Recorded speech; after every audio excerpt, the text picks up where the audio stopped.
안녕하세요, 시청자 여러분. 오늘 들려드릴 이야기는 바로 이겁니다. 시어머니는 제게 친자 검사를 강요했고 남편도 거기에 동의했어요. 저는 이렇게 맞받아쳤죠. 당신 아이면 지울 거고 아니면 낳을 거예요. 이 한마디에 시댁 식구들은 평생을 후회 속에 살게 되었습니다. 저는 식탁 위에 산부인과 서류를 올려놓았습니다. 사디 초음파 사진에는 아이의 모습이 선명하게 담겨 있었죠. 그 순간 제 마음은 벅찬 행복과 약간의 긴장감으로 터질 것 같았습니다. 저와 지훈 씨는 결혼한 지 1년이 조금 넘었고 친정 부모님의 든든한 지원 덕분에 경제적으로도 안정적이었습니다. 지금 살고 있는 서울의 최고급 주상복합 스카이팰리스 아파트는 결혼 전 부모님께서 제게 선물로 주신 집이었죠. 남편 지훈 씨는 강원도의 가난한 산골 마을 출신이었습니다. 제가 그와 결혼하겠다고 했을 때 모두가 어울리지 않는 결혼은 오래가기 힘들다며 말렸습니다. 하지만 젊음의 뜨거운 심장을 가졌던 저는 오직 사랑만을 믿었습니다. 지훈 씨의 성실하고 착한 성품이 모든 걸 이겨낼 거라고 믿었죠. 하지만 그건 제 착각이었습니다. 그날 저녁, 저는 평소보다 더 정성껏 저녁 식사를 준비했습니다. 시어머니께서 시골에서 올라오신 지 며칠 되었거든요. 시어머니는 소파에 다리를 꼬고 앉아 스마트폰을 쉴 새 없이 두드리며 SNS에 올라온 막장 드라마 속 불륜녀들을 향해 혼잣말로 욕을 퍼붓고 있었습니다. 스마트폰 스피커에서 흘러나오는 날카로운 욕설 때문에 집안 공기는 시끄럽고 혼란스러웠습니다. 퇴근하고 돌아온 지훈 씨는 제가 차린 진수성찬을 보고 얼굴에 화색이 돌았습니다. 그는 손을 씻고 식탁에 앉았죠. 저는 깊게 숨을 들이마신 뒤 작은 선물 상자에 곱게 포장한 산부인과 서류를 식탁 위에 올려놓았습니다. 저는 지훈 씨와 시어머니를 보며 미소와 함께 말했습니다. 저 임신 16주래요. 저는 환호성이나 최소한 지훈 씨의 미소라도 기대했습니다. 하지만 정적만이 흘렀습니다. 지훈 씨는 그대로 굳어버렸고 젓가락으로 짚고 있던 갈비찜 한 조각이 툭 그릇으로 떨어졌습니다. 그는 중요한 결정이 필요할 때마다 의뢰그랬듯 지시를 구하는 눈빛으로 제 어머니를 쳐다봤습니다. 시어머니는 스마트폰을 탁 소리나게 내려놓았습니다. 저를 보지도 식탁 위의 선물 상자를 보지도 않았죠. 그녀는 잔뜩 찌푸린 채 의심과 계산으로 가득 찬 눈으로 저를 쏘아보았습니다. 아이가 몇 주냐고 묻더군요. 저는 솔직하게 거의 4개월이 다 되어간다고 대답했습니다. 그러자 그녀는 비웃음을 날렸는데 그 웃음의 등골이 오싹해졌습니다. 요즘 세상은 뭐가 진짜고 가짜인지 알 수 없다며 서울 여자들은 문란해서 언제 누구 씨를 가졌는지 어떻게 아냐는 것이었습니다. 인터넷을 보면 남의 자식을 자기 자식인 줄 알고 키우다가 뒤늦게 알고 피눈물 흘리는 이야기가 넘쳐난다고도 했습니다. 저는 그대로 얼어붙었습니다. 온몸에 피가 차갑게 식는 것 같았죠. 저는 어머님께 그게 무슨 뜻이냐고 물었습니다. 시어머니는 애두르지 않았습니다. 확실하게 하기 위해 당장 친자 검사를 해야 한다고 대놓고 말했습니다. 요즘 기술이 좋아서 양수 검사인지 뭔지를 하면 뱃속 아이의 아빠가 누군지 바로 알 수 있다고 했습니다. 자기 집안은 가난해도 뼈대 있는 가문이라 어디서 굴러먹던 뼈다귀인지 모를 피가 섞이는 건 절대 용납할 수 없다고요. 저는 남편 지훈 씨를 돌아봤습니다. 제 평생의 동반자가 아내의 명예를 지켜주리라 믿었죠.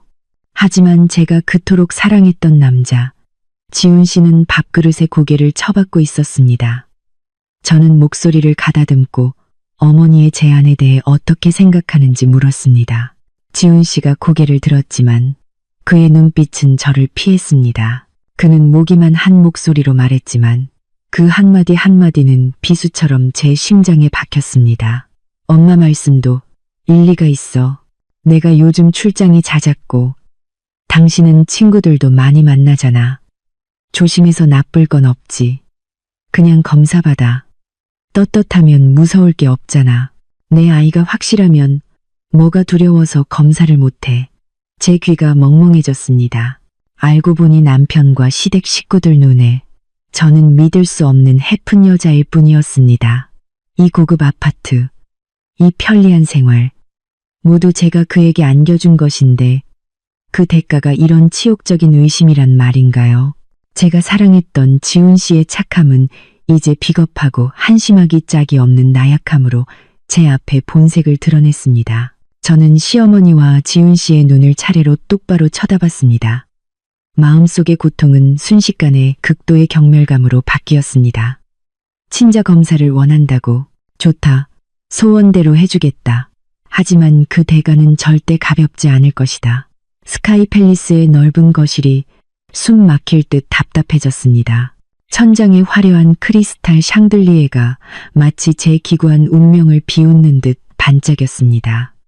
시어머니는 여전히 거만한 태도로 제가 굴복하기를 기다렸습니다. 제가 울고불고 매달리거나 결백을 증명하기 위해 발악할 거라고 생각했겠죠. 그건 나약한 여자들이나 하는 반응입니다.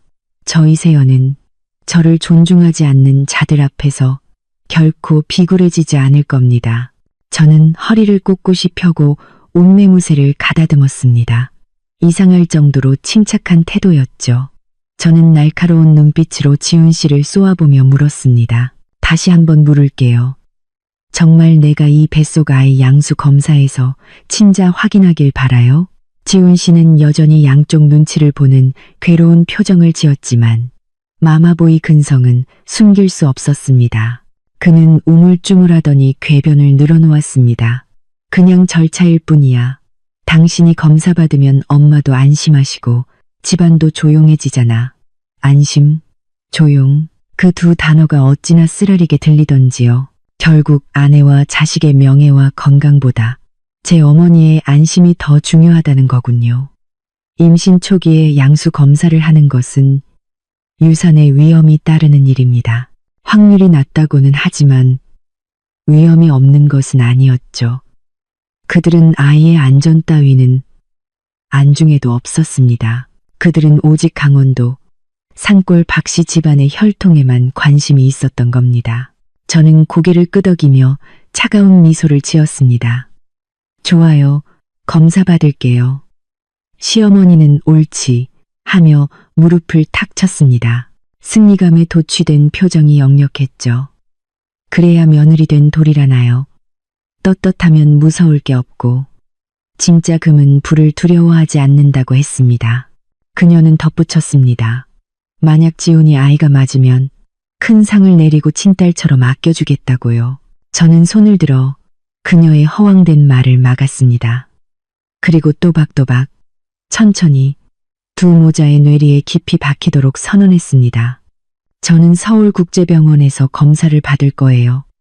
하지만 조건이 하나 있어요. 아니, 맹세라고 하는 게 맞겠네요. 두 사람 다 똑똑히 들으세요. 만약 검사 결과 이 아이가 박지훈 씨 아이로 나오면 저는 이 아이를 지울 겁니다. 그리고 만약 당신 아이가 아니라면 저는 이 아이를 낳아서 훌륭하게 키울 거예요. 제 말 한마디에 집안은 폭탄이라도 터진 듯 했습니다. 지훈 씨는 눈이 휘둥그레졌고 입을 벌린 채 아무 말도 못했습니다. 시어머니는 펄쩍 뛰며 제 얼굴에 손가락질을 해댔습니다. 미친년, 잔인한 년, 호랑이도 제 새끼는 안 잡아먹는다며 온갖 욕설을 퍼부었습니다. 어떻게 그런 천륜을 어기는 말을 할 수 있느냐고요. 저는 태연하게 대꾸했습니다. 천륜을 어기는 건 당신들의 의심과 모욕이에요. 저는 아무 잘못이 없는데 당신들은 저에게 결백을 증명하라고 강요했어요. 제 사랑과 자존심을 짓밟았다고요. 그렇다면 제가 왜 이따위 집안의 핏줄을 남겨야 하죠? 나중에 커서 제 아비처럼 나약하거나 제 할미처럼 의심 많고 악독한 사람으로 자라게 하려고요. 차라리 악녀 소리를 듣고 제 손으로 이 아이의 엄마 될 권리를 포기하겠어요. 태어나기도 전부터 아빠와 할머니에게 남의 자식 취급받는 가정에서 태어나게 하느니 그게 낫겠네요. 지훈 씨가 달려와 제 팔을 붙잡았습니다. 목소리가 갈라져 있었죠. 세연아, 너 미쳤어. 무슨 소리를 하는 거야? 우리 아이잖아. 저는 그의 손을 뿌리치고 완전한 타인을 보듯 차갑게 그를 쳐다봤습니다. 당신이 어머니 편을 들어 친자 검사를 요구한 그 순간부터 우리 사이에 우리라는 말은 사라졌어요. 당신이 이 결혼을 그리고 이 아이를 직접 죽인 거예요. 나를 잔인하다고 원망하지 마세요. 당신의 비겁함을 탓해야죠. 저는 자리에서 일어나 침실로 들어가 문을 잠갔습니다. 밖에서는 시어머니의 고함과 지훈 씨의 깊은 한숨 소리가 들려왔습니다. 저는 침대에 누웠습니다. 눈물이 흘렀지만 마음은 이미 차갑게 식어 있었습니다. 뱉은 맹세는 반드시 지킬 겁니다. 이것이 제가 그토록 지키려 했던 믿음과 결혼의 끝이었습니다. 그 격렬한 다툼이 있고 이틀이 지났습니다. 저는 지훈 씨에게 얼음장처럼 차가운 태도를 유지했습니다. 우리는 한 집에 살았지만 그림자처럼 서로를 스쳐 지나갔고 한마디 말도 섞지 않았죠. 저는 그들 모자와 마주치는 것을 피하기 위해 일찍 출근하고 늦게 퇴근했습니다. 그러던 어느 날 오후 입덧 때문에 몸이 좋지 않아 평소보다 일찍 퇴근했습니다. 18층 엘리베이터에서 내리자마자 저희 집에서부터 시끄러운 소리가 새어나왔습니다. 현관문은 활짝 열려 있었고 역한 냄새가 코를 찔렀습니다. 그것은 닭과 오리 냄새, 퀴퀴한 청국장 냄새, 오래된 마대 자루에서 나는 냄새였습니다. 저는 미간을 찌푸리며 집 안으로 들어섰고 눈앞에 펼쳐진 광경에 경악했습니다. 제 고급스러운 거실은 이제 난장판이 된 창고나 다름없었습니다. 쌀포대와 옥수수 자루가 TV 장식장을 가릴 정도로 구석에 쌓여 있었고 수입산 원목 마루 위에는 살아있는 닭장이 놓여 닭똥이 사방에 널려 있었습니다. 더 끔찍한 것은 시아버지가 값비싼 이탈리아제 가죽 소파에 흙 묻은 슬리퍼를 신은 채로 걸터앉아 연기를 자욱하게 내뿜으며 담배를 피우고 있는 모습이었습니다. 저는 소리쳤습니다. 이게 다 무슨 일이에요? 시어머니가 부엌에서 나왔습니다. 손에는 피가 뚝뚝 떨어지는 오리를 들고 있었죠. 그녀는 아무 일도 아니라는 듯 태연한 표정으로 저를 쳐다봤습니다. 아버님이 시골에서 먹을 걸 좀 가져오셨다고요. 지훈 씨도 그때 복도에서 커다란 박스를 낑낑대며 옮기고 있었습니다. 저를 보더니 황급히 상자를 내려놓고 어색하게 웃으며 설명했습니다. 부모님께서 시골집 팔고 땅 담보로 대출받아서 올라오셨어. 우리 장손 돌봐주시려고 아예 같이 살기로 했거든. 저는 청천벽력 같은 소리를 들었습니다. 아예 같이 살기로 했다고요? 왜 이 집의 주인인 저는 아무것도 모르고 있었죠? 저는 목소리를 높여 물었습니다. 누구 마음대로 그런 결정을 해요. 이 집은 제 집이에요. 결혼 전 제 명의로 된 재산이라고요. 여기서 살든 뭘 하든 제 허락을 받아야 할 거 아니에요. 시아버지는 담배 연기를 뿜으며 누런 이빨을 드러내고 비웃었습니다. 새아가 말 한 번 잘한다? 시집 왔으면 남편을 따라야지. 내 집이 곧 내 남편 집이고 내 남편 집이 곧 우리 집 아니겠냐. 우리가 땅까지 다 팔아서 돈 싸들고 올라온 건 다 우리 장손 잘 되라고 이 집안 일으키려고 그런 거다. 고마운 줄은 모르고 어디서 버릇없이. 저는 분노로 온몸이 떨렸습니다. 처음부터 다 계획된 것이었습니다. 제 임신 소식을 듣자마자 시골의 퇴로를 모두 끊고 서울로 올라와 빌붙을 작정이었던 겁니다. 제 최고급 아파트를 자신들의 난민 수용소로 만들 셈이었을까요? 저는 바닥에 오물과 커튼에 밴 담배 냄새, 제 사적인 공간을 침범한 무질서하고 저급한 풍경을 보았습니다. 제 인내심은 바닥을 드러냈습니다. 저는 지훈 씨에게 제대로 설명하라고 요구했습니다. 그는 머리를 극적이며 말했습니다. 우리 집 넓잖아. 방도 3갠데 부모님이 방 하나 쓰시는 게 뭐 어때서. 식구는 많을수록 좋지. 좋기는 뭐가 좋다는 말입니까? 그들은 저를 무시하고 집주인으로서의 제 권리를 짓밟았습니다. 그들은 강원도 산골의 지저분하고 비위생적인 생활 방식을 그대로 가져와 제 집에 강요하고 있었습니다. 시어머니는 제가 날을 세우자 울고불고 난리를 치기 시작했습니다.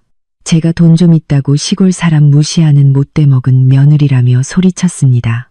자기가 여기 올라온 건 며느리 감시해서 밖에서 바람 피우고 이상한 핏줄 들여오는 꼴을 막기 위해서라고 했습니다. 그녀는 심지어 이제부터 이 집의 모든 경제권을 자기가 관리하겠다고 선언했습니다. 저는 비웃었습니다. 관리요? 아니면 강탈이겠죠? 저는 단호하게 말했습니다. 이 집은 제 명의로 된 제 집입니다. 저는 집주인을 존중하지 않는 사람에게는 방 한 칸도 내어줄 수 없어요. 저는 그들에게 당장 이 쓰레기들을 치우고 여기서 나가라고 요구했습니다. 시아버지는 유리 테이블을 콱 내리치며 벌떡 일어나 제게 손가락질하며 욕을 하려 했습니다. 하지만 저는 두렵지 않았습니다. 저는 당당히 서서 그의 눈을 똑바로 쳐다봤습니다. 저는 말했습니다. 만약 제 몸에 손이라도 대시면 저는 즉시 경비실과 경찰에 불법 주거 침입과 소란죄로 신고할 겁니다. 지훈 씨가 황급히 아버지를 말리고는 제발 진정하라며 애원했습니다. 그는 저를 침실로 끌고 들어가 문을 닫더니 제 발 아래 무릎을 꿇었습니다. 그는 울면서 제발 자기 체면 좀 살려달라고 빌었습니다. 부모님이 이제 돌아갈 집도 없으니 며칠만이라도 머물게 해달라고요. 부모님께 조용히 깨끗하게 지내시라고 단단히 말하겠다고 맹세했습니다. 발밑에 무릎 꿇은 비굴한 남편을 보니 역겨움만 느껴졌습니다. 하지만 문득 이런 생각이 들었습니다. 며칠 정도는 여기에 머물게 해도 좋겠다고. 그들이 직접 자신들의 비참한 결말을 목격하게 하고 제가 아이를 지우겠다는 맹세를 어떻게 실행하는지 똑똑히 보게 하자고. 그들을 가까이 둘수록 그들의 탐욕스럽고 무지한 본 모습을 폭로하기 쉬울 테니까요. 저는 그들이 잠시 머무는 것을 허락했습니다. 단, 제 삶에 간섭하지 않고 특히 거실의 가축우리를 당장 깨끗이 치운다는 조건이었습니다. 지훈 씨는 연신 고개를 끄덕이며 하인처럼 밖으로 뛰쳐나가 청소를 시작했습니다. 시부모님이 들어와 살게 되면서 제 삶은 지옥으로 변했습니다. 그들은 제 출퇴근 시간을 일일이 감시했고 냉장고를 멋대로 뒤졌으며 전기세 걱정은 아랑곳하지 않고 에어컨을 최저 온도로 24시간 틀어댔습니다. 그리고 끊임없이 친자 검사를 받아야 한다고 압박했죠. 그날 저녁 제가 방에 들어가 쉬려는데 시어머니가 저를 불러 세웠습니다. 그녀는 낡은 천주머니를 꺼내더니 테이블 위에 꼬깃꼬깃한 쌈짓돈을 쏟아냈습니다. 전부 1,000원, 5,000원, 10,000원짜리 지폐였고 어쩌다 50,000원짜리가 한두 장 섞여 있을 뿐이었습니다. 땀과 흙냄새가 밴 퀴퀴한 돈 냄새가 진동했습니다. 그녀는 돈을 세면서 가난 타령을 늘어놓기 시작했습니다. 마치 심파극 연기를 하는 것 같았죠. 평생 밭이라고 닭 팔아모은 돈이라고 했습니다. 이제 이 돈으로 제 검사 비용을 대주겠다고요. 자식이랑 손주가 너무 소중해서 이렇게 한 푼 두 푼 모은 거라며 제발 자기 진심을 알아주고 며느리 도리를 다하라고 했습니다. 옆에 앉아있던 지훈 씨는 어머니의 쌈짓돈을 보며 눈물을 글썽였습니다. 그는 저를 원망스러운 눈빛으로 쳐다봤습니다. 봐, 엄마가 우리를 이렇게나 생각하시는데 당신은 뭘 더 바라는 거야? 라고 말하는 듯 했죠. 저는 눈앞에 어설픈 연극에 헛구역질이 났습니다. 시골집 팔아서 큰 돈을 손에 쥐었을 텐데 그 돈은 어디다 숨겨두고 이제 와서 이 푼돈으로 아들의 동정심을 사고 며느리를 압박하는 연기를 하는 걸까요? 제가 3살짜리 어린애인 줄 아나. 저는 꼬깃꼬깃한 지폐 한 장을 들어 불빛에 비춰보다가 테이블 위로 던졌습니다. 어머님 마음은 감사하지만 받을 수 없어요. 이 돈은 어머님이 시장 가서 반찬 사는 데 쓰세요. 시어머니는 멈칫하며 그게 무슨 뜻이냐고 물었습니다. 저는 태연하게 스마트폰을 꺼내 서울국제병원의 웹사이트를 열고 진료비 안내 페이지를 그들에게 보여주었습니다. 저는 이미 최고급 양수 검사 패키지를 예약했어요. 국내 최고 권위의 교수님들이 직접 참여해서 정확도와 산모 안전을 보장하는 상품이에요. 비용은 총 200만 원이고 추가 비용은 별도예요. 어머님의 이 쌈짓돈으로는 택시비 정도밖에 안 되겠네요. 시어머니의 눈이 튀어나올 듯 커졌습니다. 그녀는 비명을 질렀습니다. 뭐가 그렇게 비싸? 무슨 놈의 검사가 200만 원이나 해? 동네 보건소에서는 몇만 원이면 되는데 그녀는 제가 돈을 흥청망청 쓴다며 자기 돈을 뜯어내려고 시댁의 등골을 빼먹으려고 작정했다고 소리쳤습니다. 저는 차갑게 웃으며 말했습니다. 어머님, 싼 게 비지떡이죠. 어머님의 귀한 장손이 이 집안 핏줄이 맞는지 정확하게 알고 싶으시면 돈을 쓰셔야죠. 미리 말씀드리지만 저는 부모님께 돈 달라고 한 적 없어요. 이 200만 원은 제 돈으로 낼 수 있어요. 그냥 어머님께 제가 이용할 서비스의 수준을 알려드리는 것 뿐이에요. 하지만 며칠 전 그렇게 호언장담하셨듯이 검사 비용을 내주고 싶으시다면 이 0만 원 말고 200만 원만 내시면 돼요. 그녀는 아들에게 도움을 청하려 했지만 지훈 씨는 제 성격을 잘 알고 있었습니다. 저는 한다면 하는 사람이고 제 돈을 쓰는 일에 그가 간섭할 권리는 없었죠.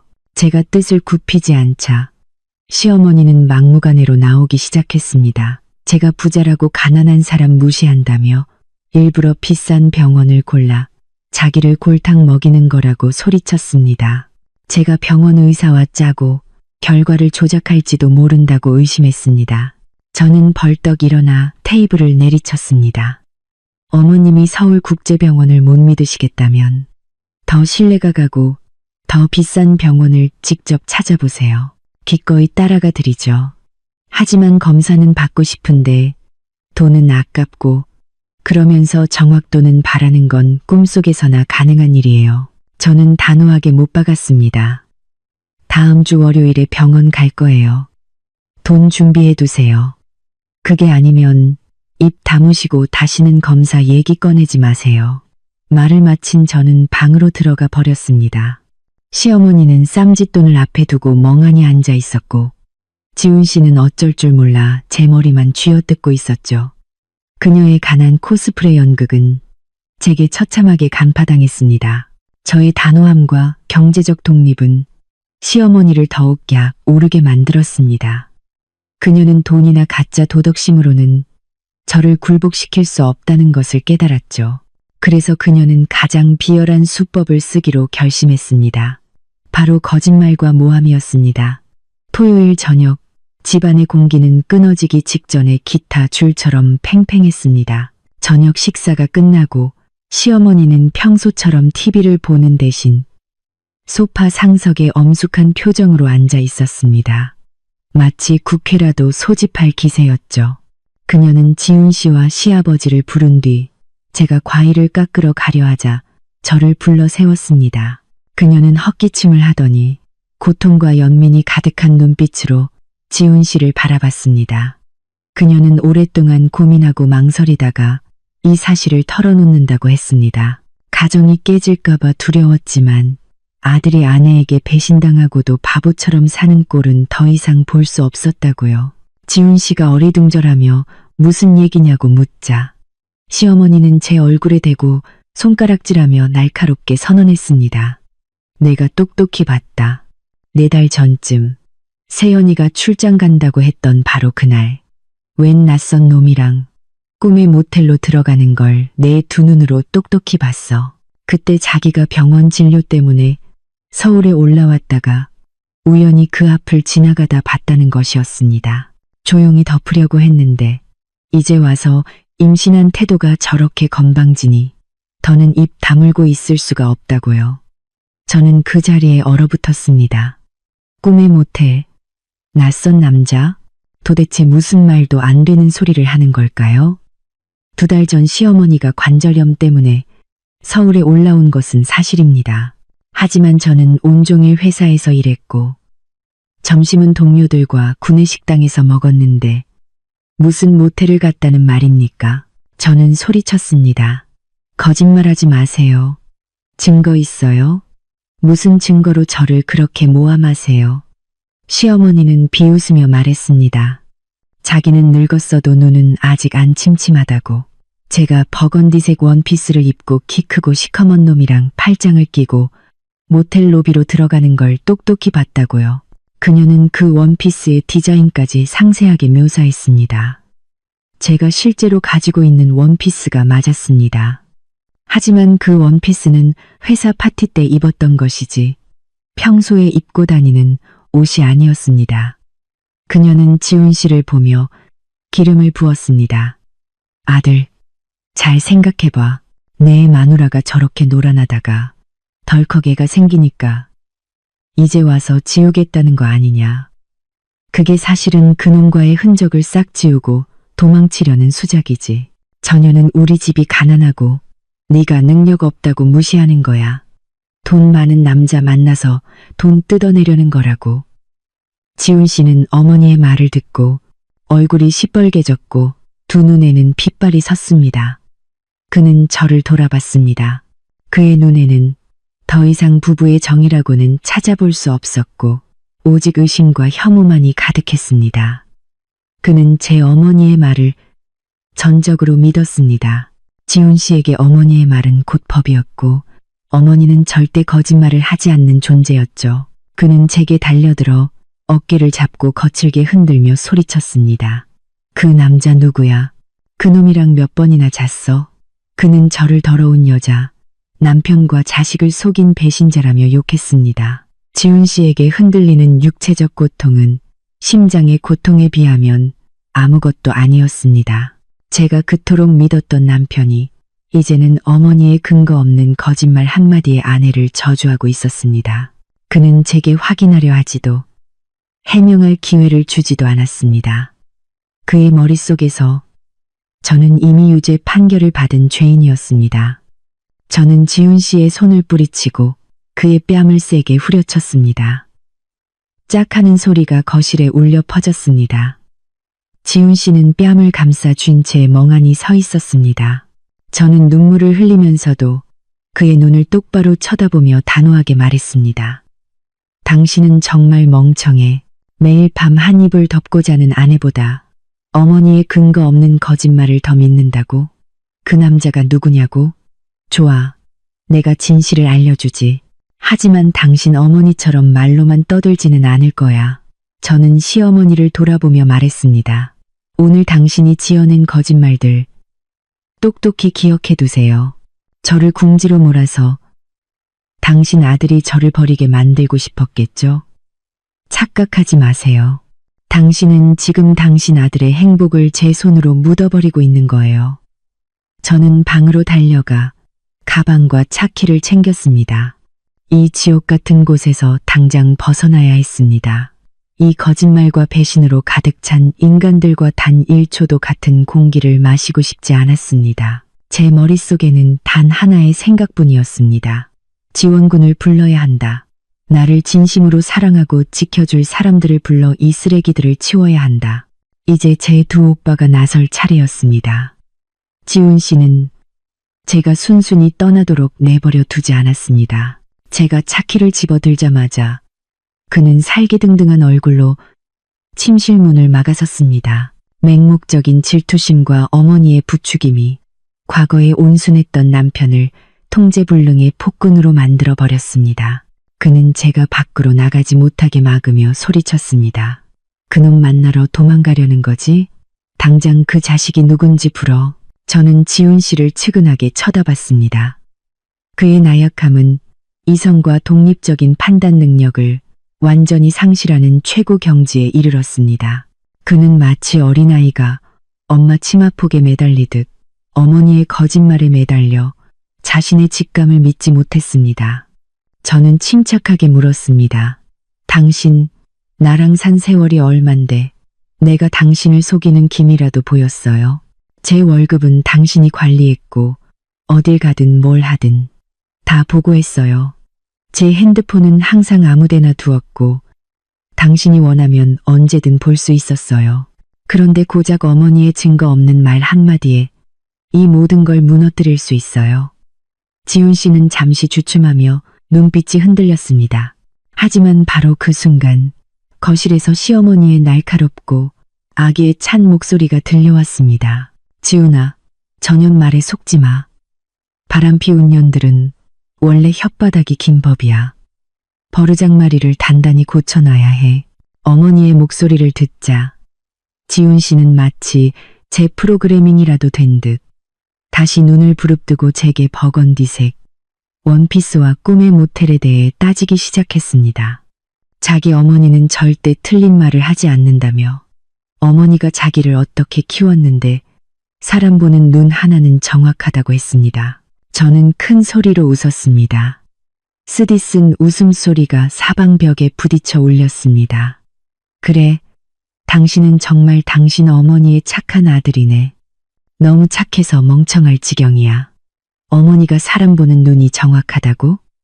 그럼 왜 나 같은 여자를 며느리로 들였을까? 예전에는 나더러 참하고 조신하다고 칭찬하지 않았나? 이제 이 집을 차지하려고 나를 내쫓고 싶으니까 있지도 않은 이야기를 지어내는 건데 당신은 그것도 곧이곧대로 믿는구나. 저는 지훈 씨를 세게 밀쳤습니다. 분노의 힘은 저를 이상할 정도로 용감하게 만들었습니다. 저는 그의 얼굴에 대고 쏘아붙였습니다. 나 어디 안 가. 여긴 내 집이야. 내가 여기서 당신 어머니의 진짜 얼굴과 당신의 비겁함을 만천하에 드러낼 거야. 지훈 씨는 아까 맞은 뺨에 대한 보복으로 손을 들어 저를 때리려 했지만 그의 팔은 허공에서 멈췄습니다. 아마도 마지막 남은 양심의 가책이나 제 불타는 눈빛에 대한 두려움이 그를 막았을 겁니다. 저는 한 걸음 물러나 핸드폰을 꺼내 들었습니다. 이 세상에서 유일하게 무조건적으로 나를 믿고 지켜주는 두 남자에게 전화할 거야. 당신과 당신 가족들은 두고 봐. 저는 둘째 오빠의 번호를 눌렀습니다. 전화가 연결되자마자 저는 터져 나오는 울음을 참지 못하고 흐느꼈습니다. 오빠, 지금 당장 우리 집으로 와줘. 나 더는 못 견디겠어. 제 둘째 오빠, 이현우는 덩치가 크고 성격이 불같지만 여동생을 끔찍이 아끼는 사람이었습니다. 셋째 오빠, 이현주는 좀 더 차분하고 속이 깊었지만 한 번 마음먹으면 누구보다 단호하고 무서운 사람이었죠. 전화기 너머로 제 갈라진 목소리를 들은 둘째 오빠는 짧게 한마디만 물었습니다. 무슨 일이야? 누가 우리 막내 건드렸어? 그리고는 전화를 끊었습니다. 저는 알았습니다. 15분 안에 진짜 폭풍이 이 아파트를 덮칠 것이라는 걸. 하지만 그 폭풍은 쓰레기를 쓸어버릴 정화의 폭풍이었습니다. 오빠들을 기다리는 동안 저는 시댁 식구들 맞은편 1인용 소파에 앉았습니다. 시어머니는 여전히 의기양양한 표정을 거두지 않았습니다. 그녀는 저를 흘겨보며 누구를 부르든 소용없다고 했습니다. 증거가 명백한데 하늘에 대고 부인해봤자 무슨 소용이냐고요. 시아버지는 다리를 떨며 담배를 뻑뻑 피워댔습니다. 여자들 일에는 관심 없다는 듯한 태도였지만 귀는 쫑긋 세우고 있었죠. 지훈 씨는 초조하고 불안한 얼굴로 방안을 서성였습니다. 그는 제 두 오빠의 성격을 잘 알고 있었습니다. 예전에 연애할 때 둘째 오빠가 지훈 씨에게 경고한 적이 있었습니다. 내 동생 눈에서 눈물 나게 하면 내 손에 죽을 줄 알아. 정확히 15분 후 초인종이 요란하게 울렸습니다. 제가 일어나기도 전에 지훈 씨가 허둥지둥 문을 열러 달려갔습니다. 문이 열리자 두 개의 거대한 그림자가 위압적인 기운과 함께 집 안으로 들어섰습니다. 둘째 오빠는 검은색 운동복 차림에 살기등등한 얼굴이었습니다. 바로 뒤에 들어선 셋째 오빠는 더 침착해 보였지만 눈빛은 칼날처럼 날카로웠습니다. 지훈 씨가 더듬거리며 형님들에게 인사를 하고 물이라도 내오려 했지만 둘째 오빠는 손으로 거칠게 막았습니다. 둘째 오빠는 거실 중앙으로 직행해 시부모가 어지럽혀 놓은 난장판을 한번 쓱 훑어봤습니다. 그는 마대, 자루들과 바닥에 흩어진 담뱃재를 보고 미간을 찌푸렸습니다. 그리고 그의 시선은 제 창백한 얼굴에 멈췄습니다. 둘째 오빠는 제게 무슨 일이 있었는지 다 말하라고 했습니다. 아무도 무서워할 필요 없다고요. 저는 자리에서 일어났습니다. 눈물이 다시 쏟아질 것 같았죠. 저는 시어머니가 친자 검사를 요구한 것부터 상의도 없이 이사와서 눌러 앉은 일, 돈 문제, 그리고 결정적으로 제가 꿈의 모텔에서 외도했다는 모함까지 모든 것을 간략하게 털어놓았습니다. 제 이야기를 듣는 동안 둘째 오빠의 얼굴은 시뻘겋게 달아올랐고 꽉 쥔 주먹에서는 뼈 마디가 으스러지는 소리가 났습니다. 셋째 오빠는 여전히 냉정한 표정이었지만 그가 시댁 식구들을 쳐다보는 눈빛은 그들을 얼어붙게 만들었습니다. 시어머니는 상황이 불리해지자 예전처럼 울고불고 난리를 치려 했습니다. 이 집안에 복이 없어 며느리가 오빠들을 불러와 시부모를 팬다고 소리쳤습니다. 둘째 오빠가 천둥 같은 고함으로 그녀를 입 다물게 했습니다. 그는 그녀의 얼굴에 손가락질하며 소리쳤습니다. 그 더러운 입 닥치지 못해? 어디서 연극질이야. 내 동생 모함해서 우리 집안 명예에 똥칠을 해놓고 아직도 큰 소리가 나와? 셋째 오빠가 앞으로 나서 지훈 씨를 똑바로 쳐다봤습니다. 그는 지훈 씨에게 물었습니다. 남편이라는 놈이 아내를 지켜주지는 못할 망정 내 어미랑 한패가 돼서 아내를 모욕해. 내가 그러고도 남자냐? 지훈 씨는 고개를 숙인 채 아무 말도 못했습니다. 제 두 오빠의 등장은 마치 수호신처럼 이 집의 숨막히는 공기와 시댁 식구들의 기고만장함을 단번에 깨부집습니다. 판세는 완전히 뒤집혔습니다. 둘째 오빠는 말이 많은 사람이 아니었습니다. 자초지종을 듣고 지훈 씨의 비겁한 태도와 시부모의 뻔뻔함을 확인한 그는 즉시 행동에 나섰습니다. 그는 제게 집문서가 어디 있냐고 물었습니다. 제가 침실 금고를 가리키자 그는 고개를 끄덕이고는 집안이 떠나가라 선포했습니다. 이 집은 우리 부모님이 막내에게 사준 집이고 막내 명의로 되어 있다. 이제 우리 막내가 낯선 사람들이 이 집에 있는 걸 원치 않으니 전부 당장 짐 싸서 꺼져.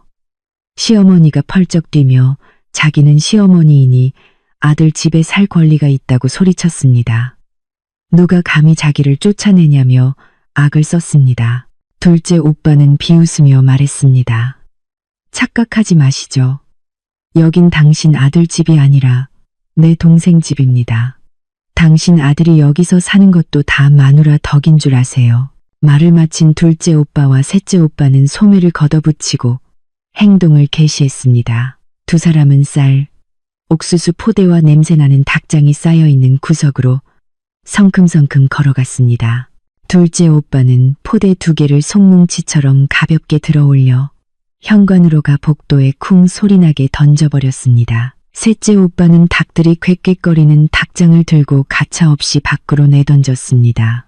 시아버지는 자신의 재산이 내동댕이 쳐지는 것을 보고 달려들어 막으려 했습니다. 그는 욕을 하며 셋째 오빠를 때리려 했지만 셋째 오빠가 한 손으로 가볍게 밀치자 비틀거리며 소파에 주저앉았습니다.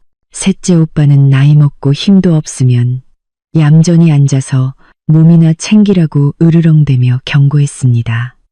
지훈 씨는 아버지가 밀쳐지는 것을 보고 달려들어 말렸습니다. 그는 둘째 오빠를 붙잡고 제발 이러지 말라고 차근차근 이야기하자고 애원했습니다.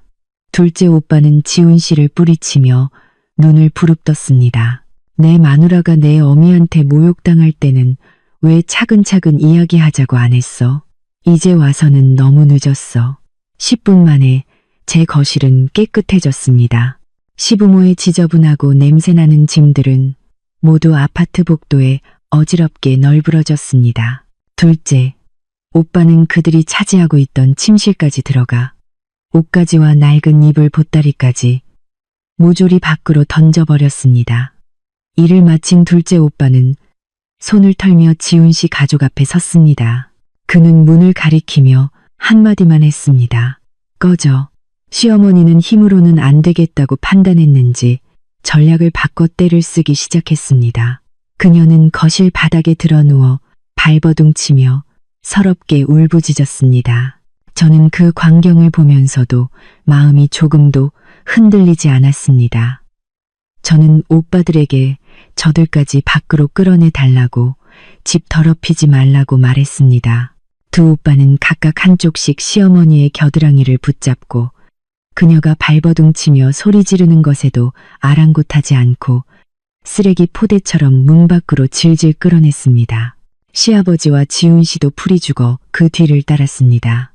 묵직한 원목 현관문이 쾅 하고 닫히며 모든 소음과 더러움을 바깥 세상에 가둬버렸습니다. 저는 천근만근의 짐을 내려놓은 듯 안도의 한숨을 내쉬었습니다. 문이 굳게 닫혔고 방음도 잘 되는 편이었지만 복도에서 들려오는 시어머니의 울부짖음이 희미하게 들렸습니다.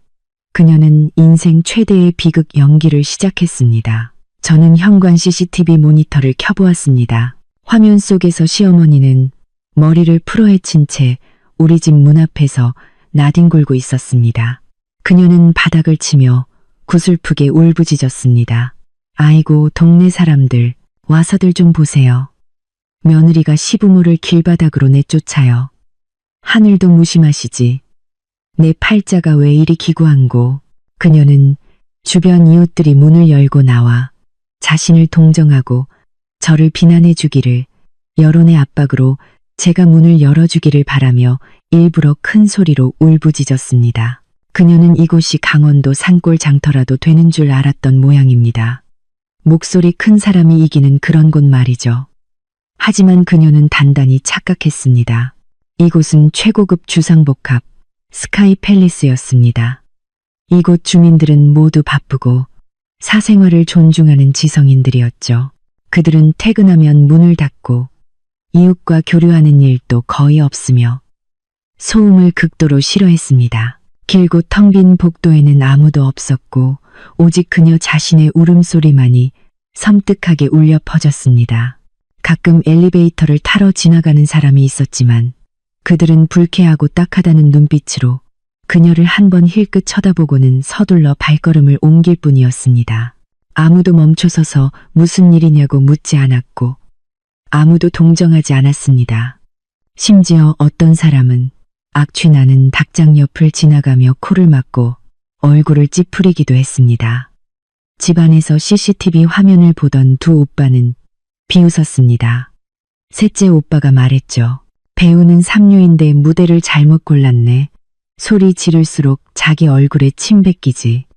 30분쯤 관계가 없는 통곡을 계속하자 시어머니의 목소리는 쉬어버렸습니다. 그녀는 지쳐서 벽에 기대 앉아 거친 숨을 몰아쉬었습니다.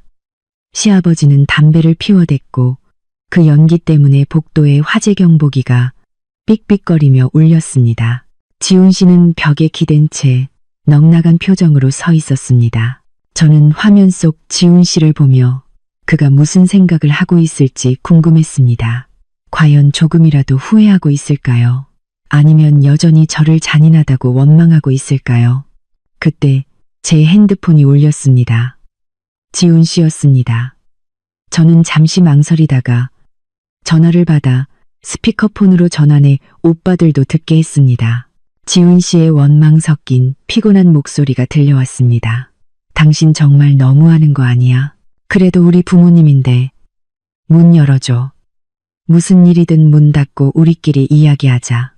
부모님 연세도 많으신데 이렇게 차가운 복도에 계시다가 병이라도 나면 당신이 책임질 거야? 저는 차갑게 웃으며 또박또박 대답했습니다. 잊었나 본데 당신 어머니가 나를 외도한 여자로 몰았어. 당신들이 내 명예를 짓밟았다고 나를 모욕할 때는 가족 간의 정을 생각이나 했어. 이제 와서 늙은 부모님 핑계를 대며 떼를 쓰는군. 분명히 말해두는데 나는 다시는 당신 가족들에게 이 문을 열어주지 않을 거야.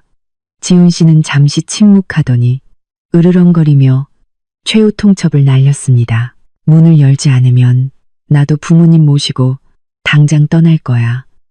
그리고 오늘의 이 행동 평생 용서하지 않겠어. 저는 짧게 대답했습니다. 마음대로 해. 어디든 가고 싶은 대로 가. 하지만 당신 집 쓰레기는 전부 챙겨가. 관리사무소에서 쓰레기 무단 투기로 벌금 물게 하지 말고. 지훈 씨는 전화를 끊었습니다. CCTV 화면을 보니 그가 부모님께 무언가 말하고 있었습니다. 시어머니가 다시 한번 울고불고 난리를 쳤지만 결국 비틀거리며 일어났습니다. 그녀는 우리 집 문을 향해 손가락질하며 악담을 몇 마디 더 퍼붓고 나서야 짐을 챙기기 시작했습니다. 지훈 씨는 포대와 박스들을 엘리베이터로 옮겼습니다. 시아버지는 닭장을, 시어머니는 옷보따리를 들었죠.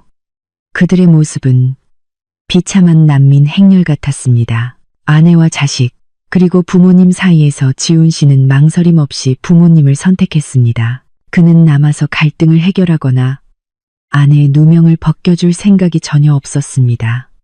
그의 마음속에서 저는 이미 시부모를 내쫓은 불효막심한 죄인이었죠.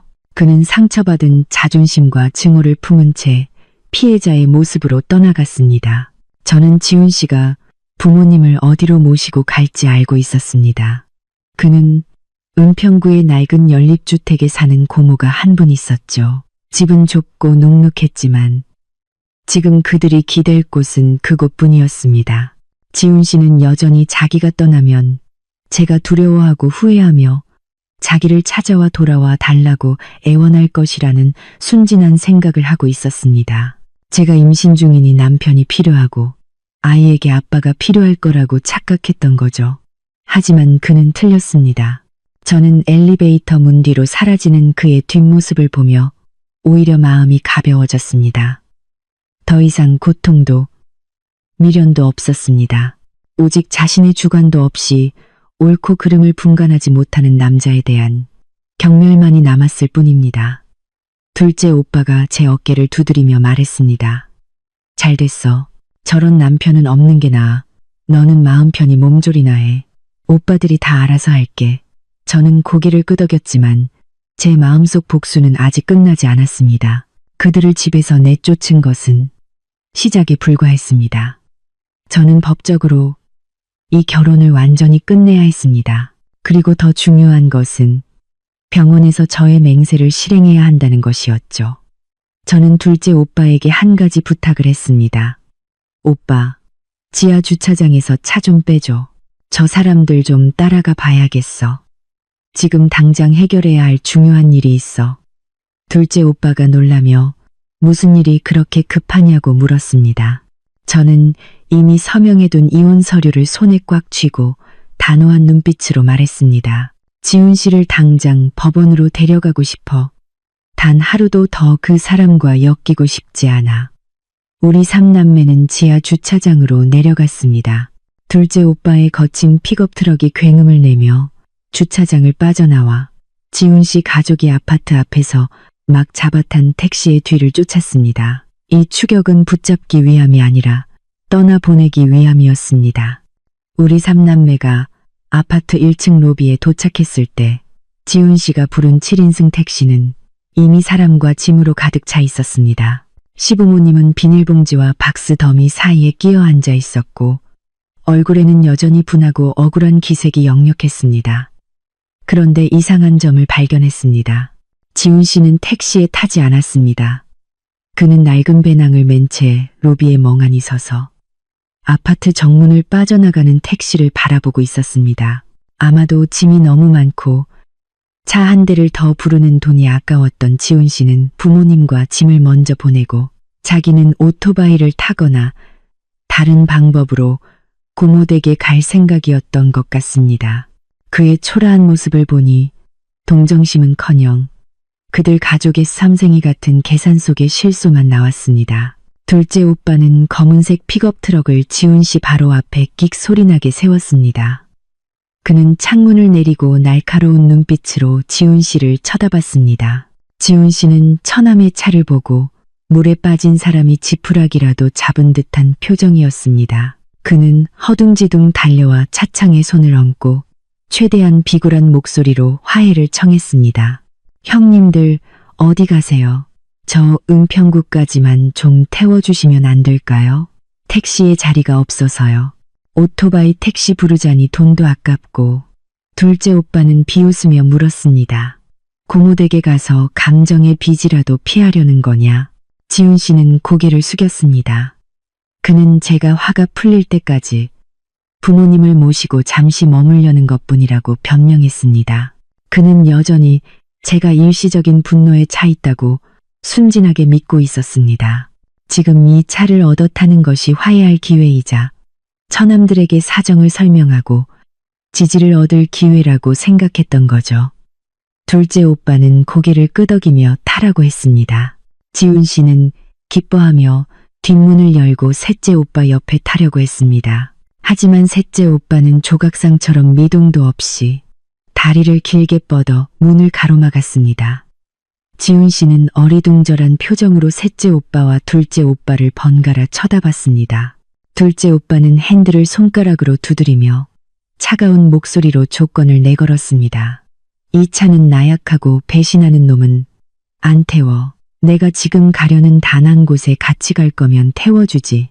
고무댁에 가서 책임 회피할 생각이라면 그냥 내려서 걸어가. 지훈 씨가 망설이며 그곳이 어디냐고 물었습니다. 둘째 오빠는 대답 대신 엔진 시동을 걸며 으르렁댔습니다. 갈 건지 말 건지 빨리 결정해. 너랑 신랑이 할 시간 없어. 지훈 씨는 쨍쨍 내리쬐는 햇볕과 자신의 텅 빈 지갑을 번갈아 보더니 마지못해 고개를 끄덕였습니다. 그는 처남들이 평소처럼 자신을 술집이나 카페에 데려가 훈계하려는 것이라고 생각했습니다. 조금만 참고 욕을 먹으면 모든 것이 해결될 것이라고 믿었죠. 지훈 씨는 서둘러 차에 올라탔고 두 처남의 위압적인 기세에 눌려 최대한 몸을 웅크린 채 구석에 앉았습니다. 차는 쏜살같이 달려나갔습니다. 한때 우리의 보금자리였지만 이제는 우리 결혼의 무덤이 되어버린 스카이 팰리스를 뒤로 한 채 지훈 씨는 이 여정이 화해의 여정이 아니라 자신의 운명을 결정짓는 여정이라는 것을 전혀 알지 못했습니다. 차 안의 공기는 숨 막힐 정도로 무겁고 긴장감이 흘렀습니다. 둘째 오빠는 굳은 얼굴로 운전에 집중했습니다. 셋째 오빠는 조수석에 앉아 팔짱을 낀 채 앞만 보고 있었습니다. 저는 지훈 씨와 함께 뒷좌석에 앉았지만 최대한 창가에 붙어 거리를 두었습니다.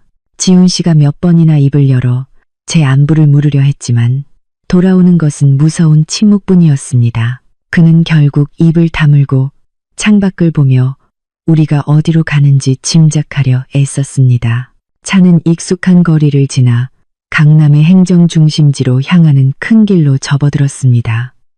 지훈 씨는 안절부절 못하기 시작했습니다. 이곳이 익숙한 술집이나 카페로 가는 길이 아니라는 것을 깨달았던 거죠. 픽업 트럭이 서서히 속도를 줄여 위험 있는 철문 앞에 멈춰섰을 때 지훈 씨의 얼굴은 새하얗게 질렸습니다.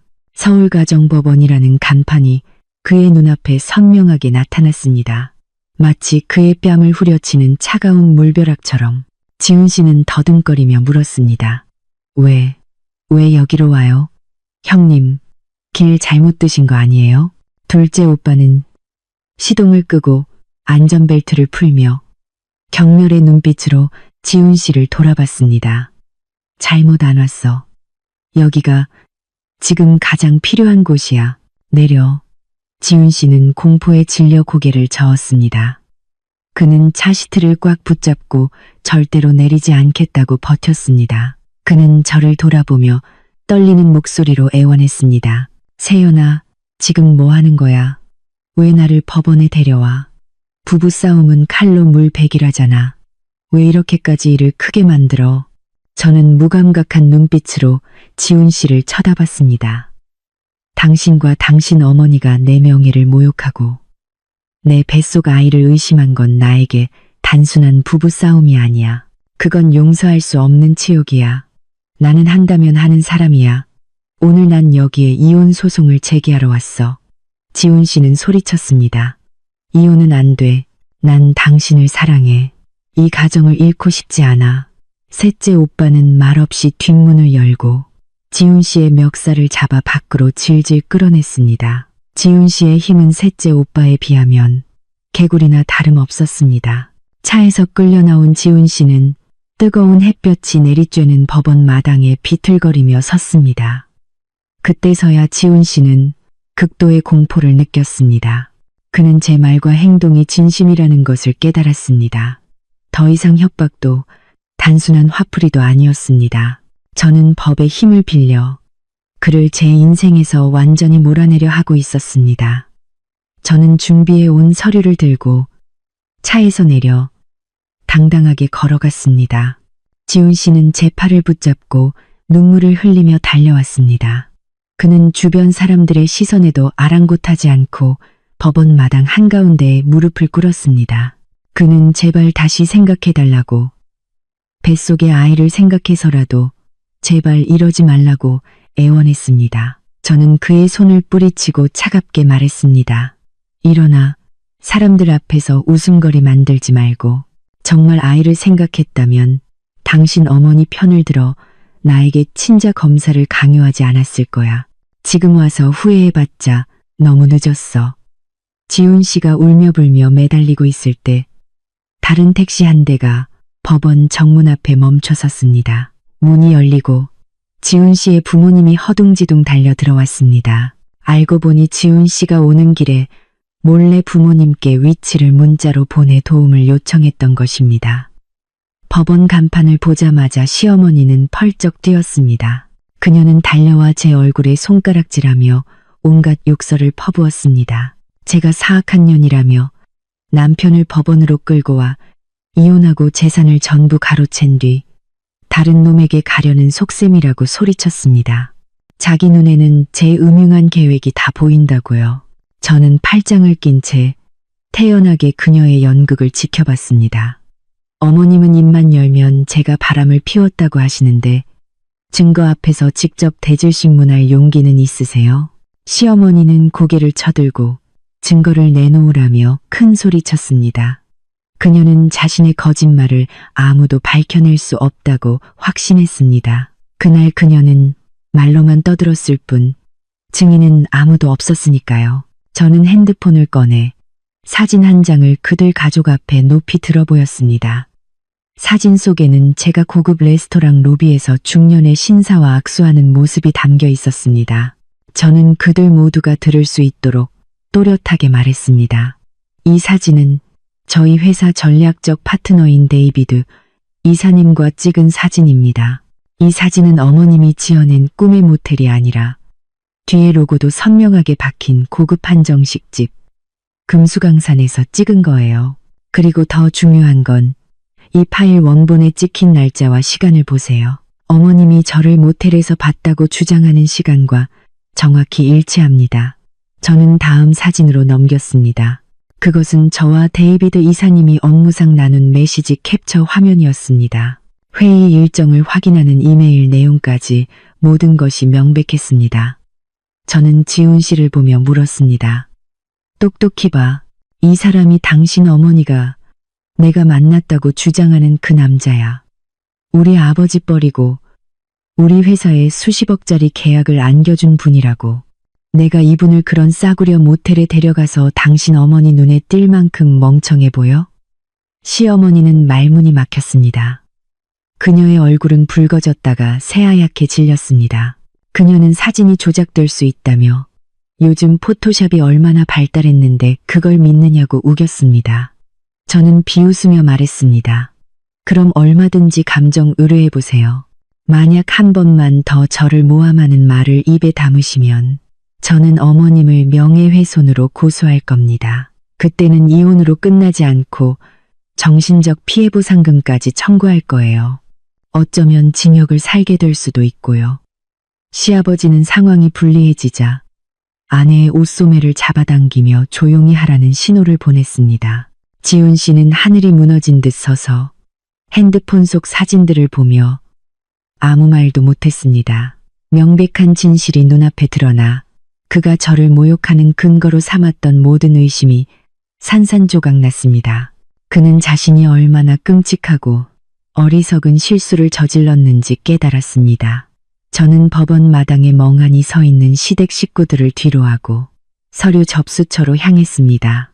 지훈 씨가 허둥지둥 뒤를 따랐고 그의 부모님도 이전의 기세등등한 모습은 온데간데 없이 불안한 얼굴로 그 뒤를 타샀습니다. 저는 지훈 씨를 끌고 접수처로 들어갔습니다. 제 변호사가 서류를 들고 이미 기다리고 있었죠. 변호사는 냉정하게 통보했습니다. 박지훈 씨, 아내분께서 이혼 소송을 제기하셨습니다. 지훈 씨는 법원 직원에게 부부간의 작은 오해일 뿐이라며 화해하고 싶다고 이혼은 절대 원치 않는다고 말했습니다. 그는 법의 중재 앞에서 제가 마음이 약해지기를 바라는 눈빛으로 저를 쳐다봤습니다. 하지만 저는 그의 희망을 단번에 짓밟았습니다. 저는 직원에게 법의 절차를 존중하며 조정기간에 성실히 임하겠다고 말했습니다. 하지만 제 입장은 확고하며 이혼 외에 다른 길은 없다고 못 박았습니다. 우리 사이의 문제는 오해가 아니라 인격과 신뢰에 대한 짓밟음이었습니다. 한번 깨진 신뢰는 절대로 다시 붙일 수 없는 법이죠. 저는 지훈 씨를 돌아보며 차갑게 마지막 일격을 가했습니다. 조정기간이 이 결혼 생활을 연장해 줄 거라고 기대하지 마. 법원에서 연락 오기를 기다리는 동안 나는 당신 가족들의 요구대로 친자 검사를 진행할 거야. 그리고 결과가 나오자마자 만약 아이가 당신 아이라면 나는 이혼 절차가 끝나든 말든 상관없이 즉시 아이를 지우겠다는 맹세를 실행할 거야. 지훈 씨는 온몸에 힘이 빠져나가는 듯 했습니다. 그는 더듬거리며 말했습니다. 어떻게 그렇게 잔인할 수가 있어. 아이는 아무 죄도 없잖아. 저는 비웃으며 말했습니다. 아이는 죄가 없지. 하지만 나약한 아버지와 거짓으로 가득 찬 집안의 피를 물려받았어. 나는 내 아이가 그런 끔찍한 가정에서 태어나 고통받고 당신들의 장난감으로 살아가게 하고 싶지 않아. 내 결정은 변하지 않아. 시어머니는 밖에서 엿듣다가 다시 한번 소리를 지르며 뛰어들려 했지만 시아버지에게 입이 막힌 채 의자로 끌려갔습니다. 그녀는 제 단호함에 진짜 공포를 느끼기 시작했습니다. 장손을 잃는 것보다 자신들의 황금알을 낳는 거인 저를 잃는 것이 더 두려웠던 겁니다. 접수처를 나와 우리는 둘째 오빠가 주차장에서 차를 빼오기를 기다리며 벤치에 앉았습니다. 숨 막히는 침묵이 흘렀습니다. 잠시 생각에 잠겨있던 시어머니가 갑자기 태도를 바꿨습니다. 더 이상 욕을 하거나 감정에 호소하지 않고 가장 현실적인 문제, 바로 돈 이야기를 꺼냈습니다. 그녀는 헛기침을 하더니 인연이 끝났으니 어쩔 수 없지만 이혼은 깔끔하게 해야 한다고 했습니다. 혼인 기간 동안 형성된 재산은 반으로 나눠야 한다고요. 그녀는 긴 목록을 읊기 시작했습니다. 우리가 사는 스카이팰리스 아파트의 절반을 요구했습니다. 결혼 전에 산 집이지만 결혼 후에 지훈 씨도 가구를 사거나 수리하는 데 기여했으니 지분이 있다고 주장했습니다.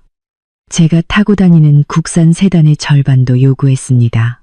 심지어 결혼식 때 시부모님이 줬던 축의금도 돌려달라고 했습니다. 사실 그 돈의 대부분은 자신들이 맡아준다며 가져갔으면서 말이죠.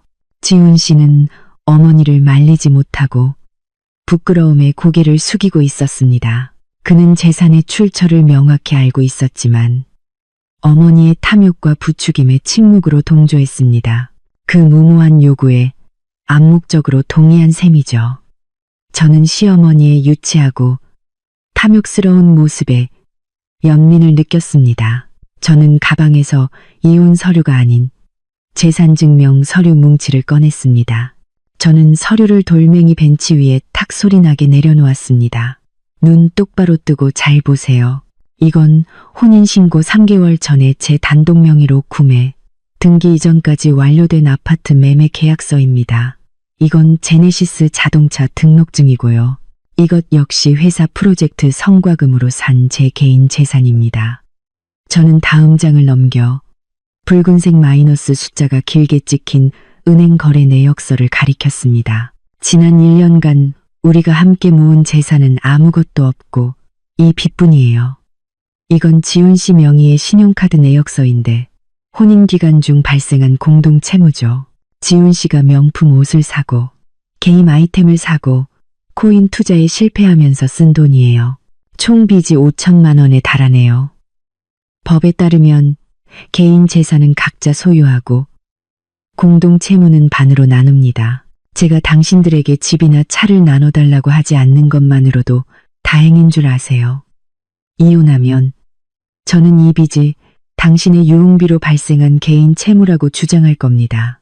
당신 혼자 원금과 이자를 다 갚아야 할 거예요. 한 푼의 공동 재산도 기대하지 마세요. 만약 갚지 못하면 법원에 재산 압류나 급여 차압을 신청할 거고요. 5천만 원이라는 빚액수에 시어머니는 입을 떡 벌리고 거의 기절할 뻔했습니다. 그녀는 지훈 씨에게 달려들어 뺨을 후려치며 집안 말아먹을 놈, 망나니 같은 놈이라고 욕했습니다. 아들이 돈을 잘 버는 줄 알았는데 알고 보니 빚더미에 앉아 있었던 거죠. 재산을 나눠 가질 꿈은 산산조각 났습니다. 이혼으로 한몫 챙기기는커녕 이제 그들 가족은 귀한 아들이 남긴 막대한 빚을 떠안게 되었습니다. 저는 돈 때문에 서로를 물어뜯는 그들 가족의 모습을 보며 통쾌함을 느꼈습니다. 그것이 그들의 탐욕과 무지가 치러야 할 때가였습니다. 일주일 후 운명의 날이 밝았습니다. 이른 아침 저는 두 오빠와 함께 서울국제병원에 도착했습니다. 지훈 씨 가족도 이미 그곳에 와 있었습니다. 모두의 얼굴에는 극도의 긴장감이 감돌았습니다. 지훈 씨는 덥수룩한 수염에 칸 눈으로 무척 수척해 보였습니다. 시어머니는 잠을 못 잤는지 눈밑이 시커멓게 내려와 있었죠. 그들에게서는 더 이상 이전의 기세등등함은 찾아볼 수 없었고 두려움만이 가득했습니다. 결과가 나쁘면 손자를 잃고 결과가 좋으면 며느리를 잃을까봐 두려워했습니다. 며느리를 잃는다는 것은 곧 유일한 경제적 동아줄을 잃는다는 의미였으니까요. 저는 담담하게 의사 선생님의 진료실로 들어갔습니다. 지훈 씨 가족도 제 뒤를 바짝 따랐습니다. 직접 검사를 진행했던 과장님은 봉인된 서류 봉투를 들고 있었습니다. 그는 숨죽여 기다리는 얼굴들을 한번 훑어보고는 천천히 봉투를 열었습니다. 그는 또렷하게 결과를 발표했습니다. 태아와 박지훈 씨의 DNA 샘플을 분석한 결과 친자 관계 확률은 99.99%로 확인되었습니다. 뱃속의 아이는 박지훈 씨의 친자가 확실합니다. 의사의 말이 끝나자마자 진료실은 아수라장이 되었습니다. 지훈 씨는 흡 소리를 내며 통곡하며 바닥에 주저앉았습니다. 그는 울면서 웃었고 하늘에 감사하다는 말을 중얼거렸습니다. 시어머니는 무릎을 탁 치며 환호성을 질렀습니다. 그녀는 시아버지를 보며 조상님이 돌보셔서 박씨 집안의 대가 끊기지 않게 되었다며 기뻐했습니다. 그들은 너무 기쁜 나머지 제 존재와 제가 이전에 뱉었던 끔찍한 맹세를 잊어버린 듯했습니다. 그들의 단순하고 이기적인 생각 속에서는 아이만 지훈 씨 아이라면 모든 것이 용서될 것이라고 믿었습니다. 호랑이도 제 새끼는 잡아먹지 않는다는 속담을 믿었고 모성애가 제 마음을 돌려 다시 그들을 위해 희생하게 만들 것이라고 믿었습니다. 시어머니는 제게 다가와 180도 달라진 태도를 보였습니다. 그녀는 비굴한 미소를 지으며 제 손을 잡으려 했습니다. 네, 그럴 줄 알았어. 내가 그냥 내 마음 떠보려고 한 거지. 나는 우리 애기 믿었어. 자, 지난 일은 다 잊고 이제 집에 가서 축하 파티하자. 내가 우리 며느리랑 장손 몸보신 시켜주게 닭백숙 푹 고아줄게. 저는 그녀의 손을 뿌리치고 뼛속까지 시린 차가운 눈빛으로 그녀를 쳐다봤습니다. 저는 아무 말 없이 의사 선생님을 돌아보며 진료실 안의 모든 사람을 얼어붙게 만드는 요구를 했습니다.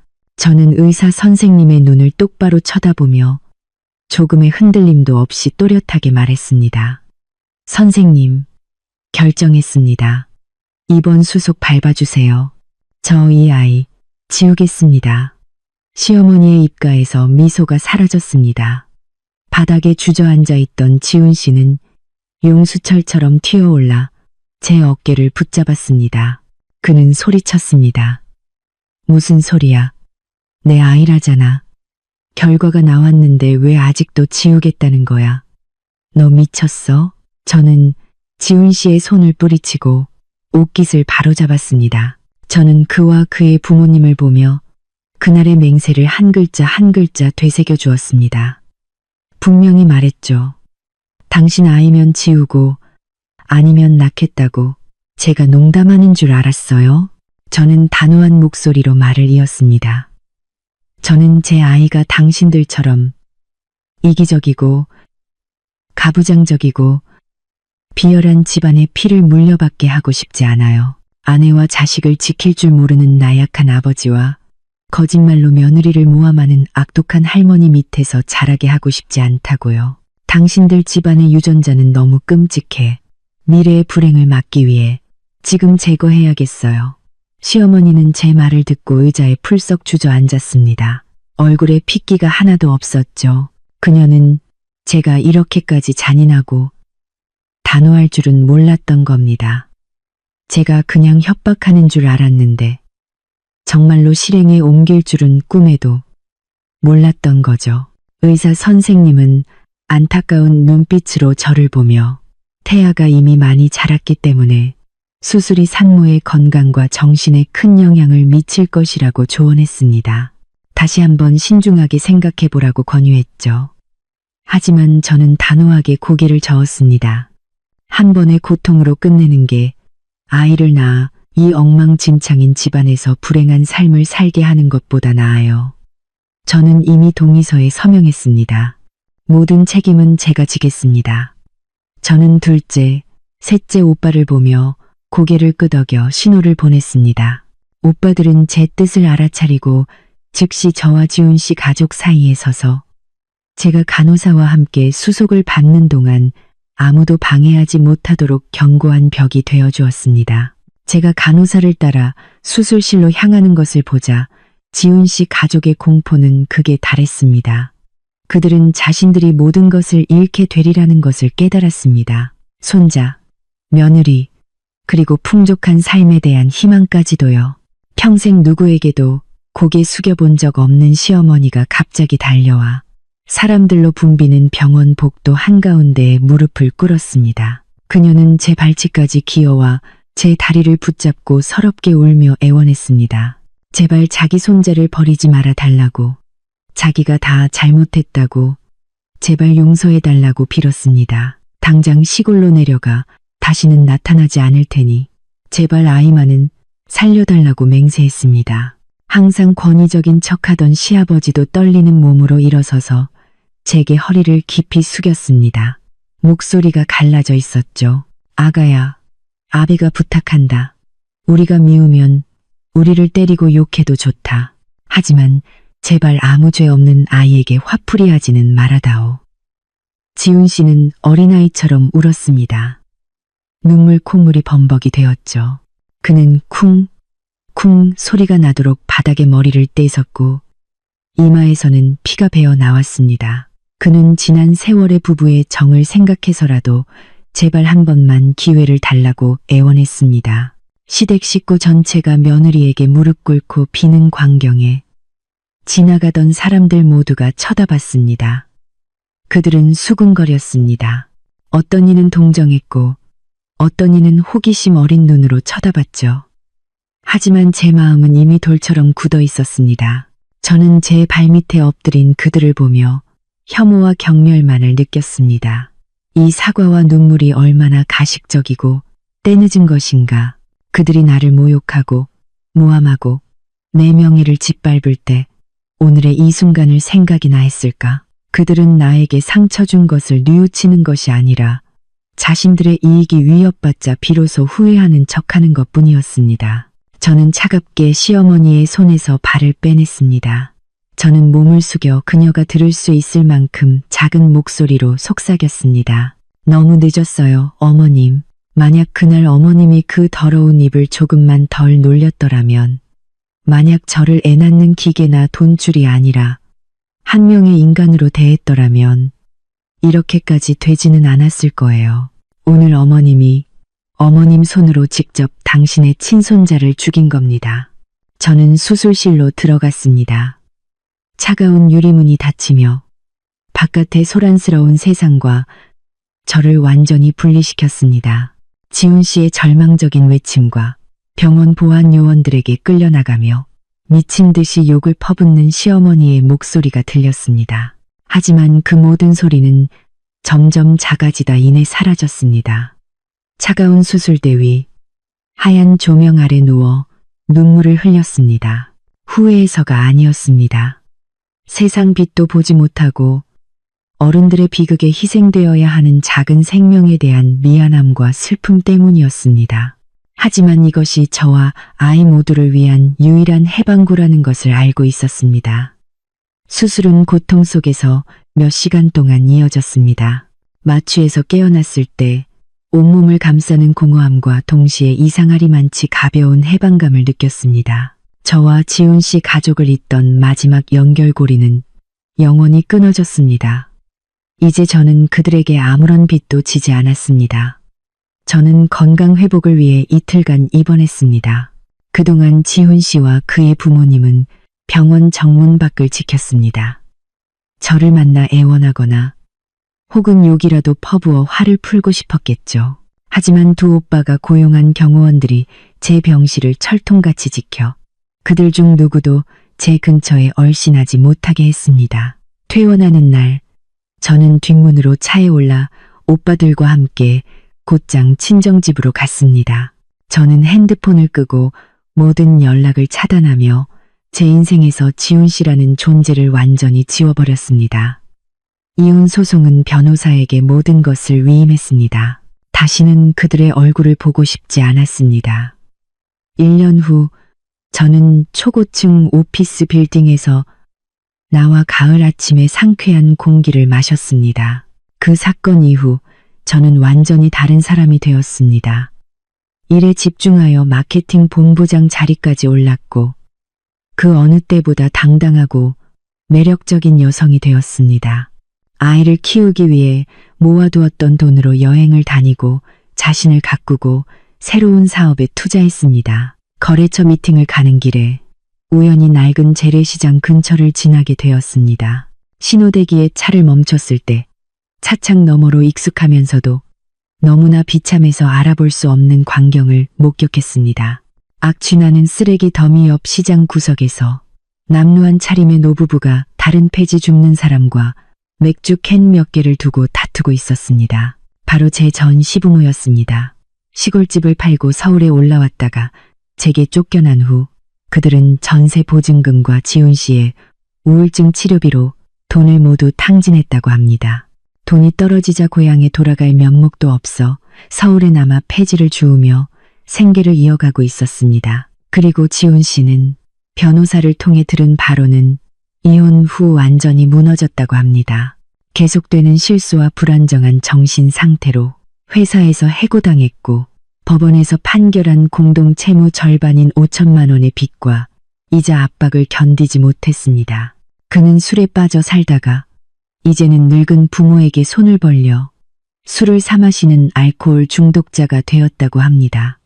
신호등이 녹색으로 바뀌었고 저는 엑셀을 밟았습니다. 차는 부드럽게 도로를 미끄러져 나가며 과거의 초라한 그림자를 뒤로했습니다. 통쾌하지도 안타깝지도 않았습니다. 저에게 그들은 이제 그저 스쳐 지나간 타인, 기억 속의 희미한 먼지일 뿐이었습니다. 저는 한때 작은 생명이 머물렀던 제 배를 어루만졌습니다. 저는 미소를 지으며 속삭였습니다. 엄마가 잘한 거지, 아가야. 저는 믿습니다. 다른 세상에서 제 아이는 저를 이해하고 용서해 줄 것이라고. 그리고 이 세상에서 저는 가장 찬란한 삶을 살아갈 겁니다. 여자는 비겁한 남자 없이도 얼마든지 행복할 수 있다는 것을 증명하면서요. 끝까지 들어주셔서 진심으로 감사합니다. 다음 영상에서 다시 뵙겠습니다.